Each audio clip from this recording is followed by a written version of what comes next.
Malawi Today.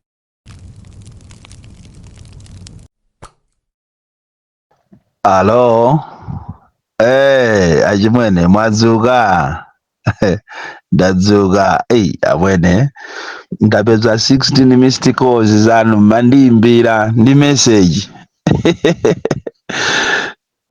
Nali pa BICC pa kumwambo wa launch ya zukulu wangako.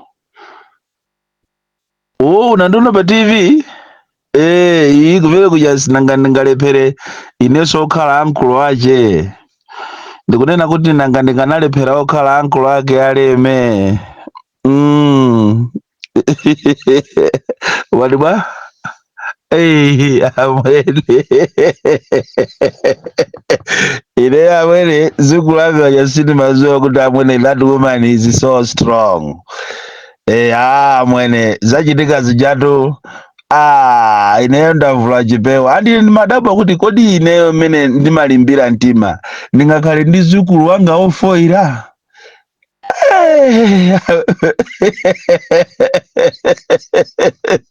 Awene mejatu amene ajapaponyedwa aja ndi madukatu ndipo si dukatu ya kumanjwera yonse ya tunthutu kwa munthu wankulu amwene kati likatuluka duka we pamphuno ti amwene duka loyamba we duka lachiri we ti pamphuno. Inetu ndinangoonera uja wanda katoloja akunena kuti biyeni paja munatiphunzitsa kunena kuti munda wachiteze sitipalira koma timangouwocha. Ndinangodziwa kuti this is the beginning of trouble. Nzanu mwamwendesa wajibija ada amwene lisini mazuwa kuti mkuluja muli ndawala amwene amamenya ndawala asilikali kumachita kuthamanga amwene ndipo pafupi amakhoza amafuna kukatulukira ku jezito.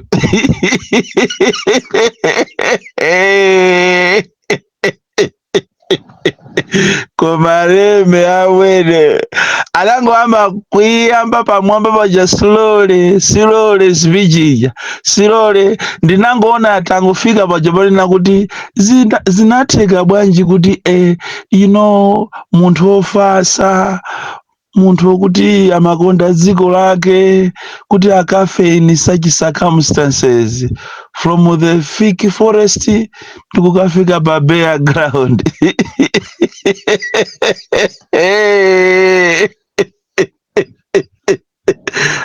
Koma amene imeja limachota kuti denied on a Sabbath. Amwene leme waponya njwera za zitali pamene pajapo ndi pamene pamafunika munthu uzisatira instinct yako chifukwa tu mene akachoka iye kwako kumabwera kumene kuchako instinct ibe imamuza kuti akomatu uku ndikupitako ningopitako anditaona ni mkati muja oloma self-ceremony cha amanena tu kuti komatu anthu simokusangalala koma kalekale lijatu function jaisana yambe maona anthu amachita interact kumamwetulirana koma atangolowa muwiri mwawo zonse zinasinda.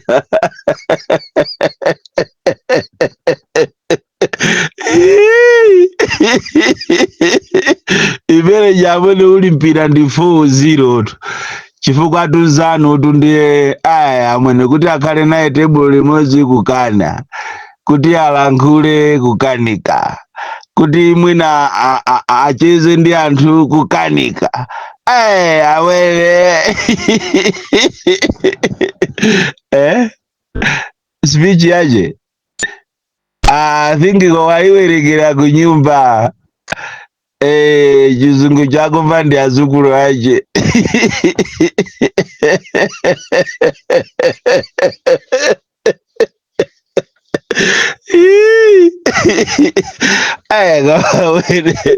Lebe amwene imene chatu ndi chimozimozi munthu kukukola mukhapwamu nikumango kung'amba amwene pamphuno pakumango kung'amba ndi zibagira osabweza iya zachitika zijatu. Ano ndipaja akuluakulu amanena kuti ndinyenga anachezera gule wana mmene amatutumuka kuti aya avina wandiyana chama past 5 itu atachezera zano waita wa national FM yokuti anaiyamba eka kuti iso atuluka kwene atuluke ndi national FM kapena akanamudikira MC uja anene kuti nthawi inoyo wachikulire akwene achoke malo ano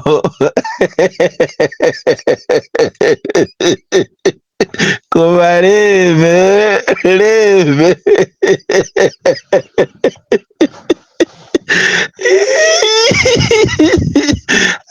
koma bwene chosamba anachipikira mmasamba ndioneke anasupula nazo maliro aeni ndi awatu anzako akumenya atu amwene amamulankhula in parables ndipo mwana ndiye walankhula ndipo mwana ndiye muli English ile zukulu wanga azukulu wanga wina sana gone BP yashutiratu kuchokera mazulo uja pakana pano sana gone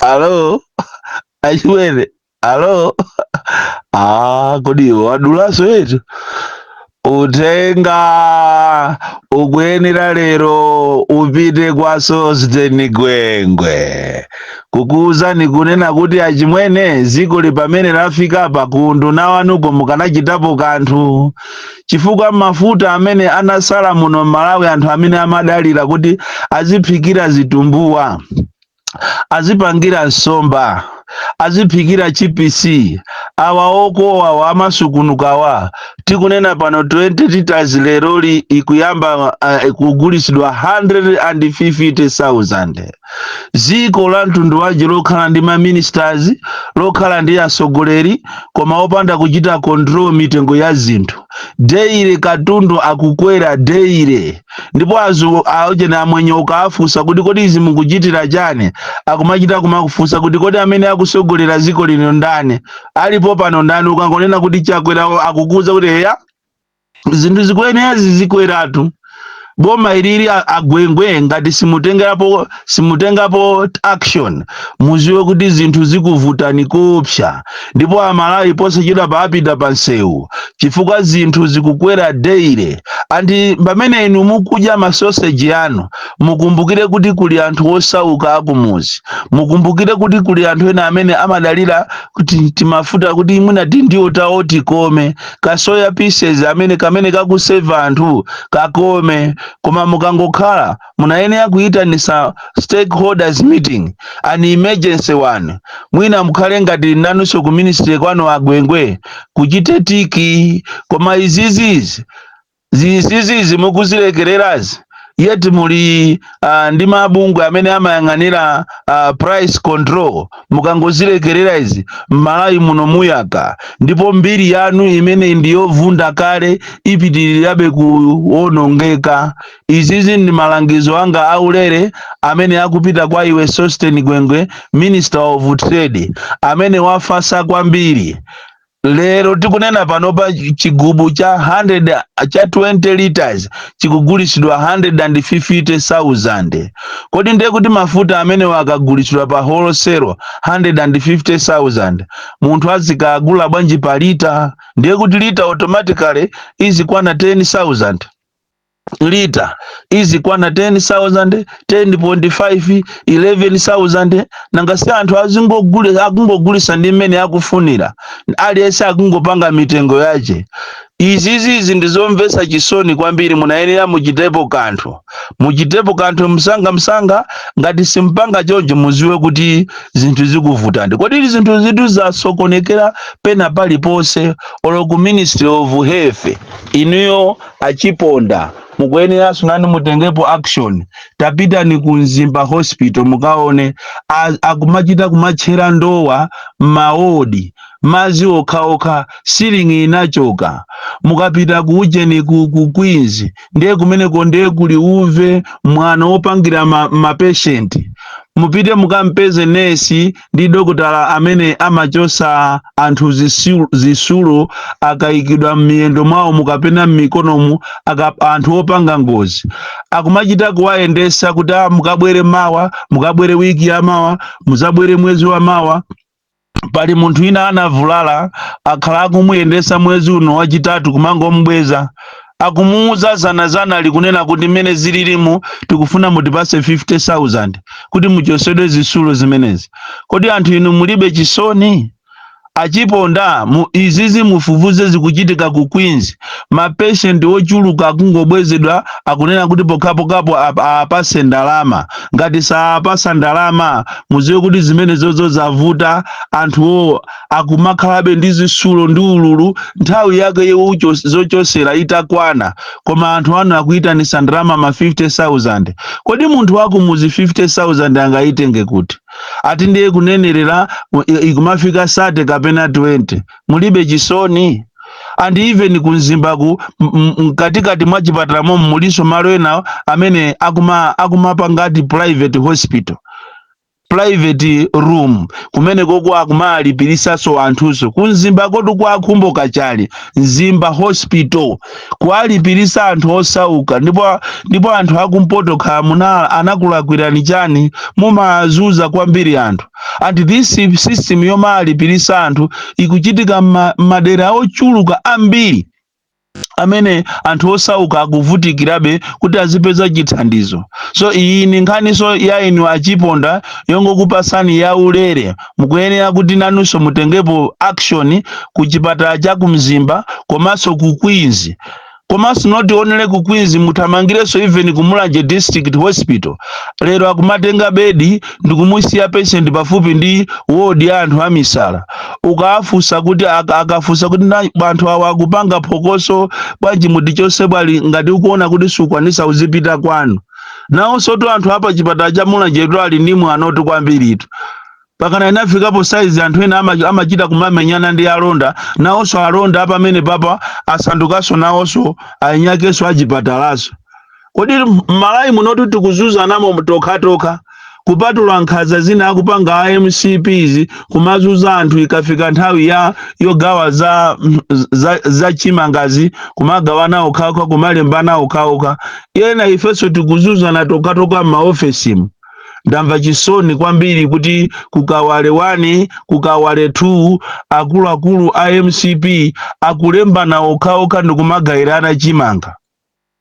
Ukangokhala kuti iwe chipani chakocho si cha MCP kapena suli mu MCP uziwe kuti iwe wanyera popo, sanga kupase chimanga sanga kulembe ati boma ndirawo.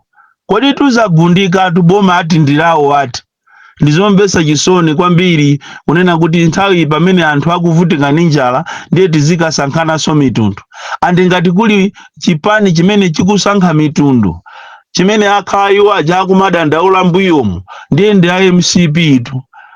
Nkhani yosankhana mitundu chipani cha MCP ndiye kuchiziwa osakhala masewera kusankhana mitundu kuchokera olo ku polisi kumene tikunena pano pa anthu a polisi ambiri akuzunzika katundu wawo waonongeka chifukwa cha matransfers. Inde pakali pano pati kaya mwayamba kupereka ma uniform machisanzo polisi yakumpemba yalandira uniform, koma nthawi itu ya Kamuzu, nthawi ya Bakiri, nthawi ya Bingu, nthawi ya Joyce Banda, nthawi ya Arthur Peter Muthalika a polisi to amalandira ma uniform folo. Even mapeya asapato amalandiranso mapeya asapato folo, mapeya awiri a jombo, mapeya awiri a decency. Komano mukalowa mboma ilili ati angolaula after titawane nato ati kulaula kupanga maujene kupereka ma uniform, koma ma uniform achewo uniform imozi. Tikuyamikireni inde ayola ndi gulano etu koma uniform mapereka yo ndi imozi yopanda so sapato. Somano sapato zaje azikavala nkhwaira apita azikavala Sofia akavala so sapato zosiyana basi muguma akalipira sinu muguma alembesa makalata. anthu a polisi akuzunzika kwambiri. So uwu ndi uthenga wa paderadera wa ulere kupita kwa inu a Minister of Health, kupita kwa inuyo a Minister of Trade, komanso kupita kwa inuyo malangizo, kupita kwa inuyo aku polisi, kunena kuti muziyang'anire zinthu zanu. Zinthu zafika povuta kwambiri muno Malawi, makamaka nkhani ya mitengo iyi ndizomvetsa chisoni kwambiri, chifukwa katundu akukwera deire. Kodi ndi dziko la mtundu wanji lokhala ngati tilibe atsogoleri? Chimene amaziwa ndikumathamangira ku mafunction ya enyache ndi zito ayaluka nazo akayesa masewera. Waiona tu waiona anthu siti mkazi wakuti mfana uja amayenda mwandawala leme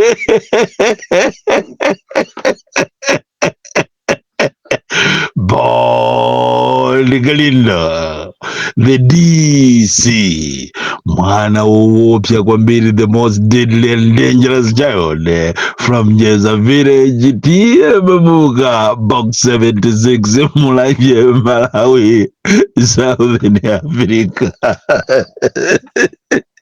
Charagwe.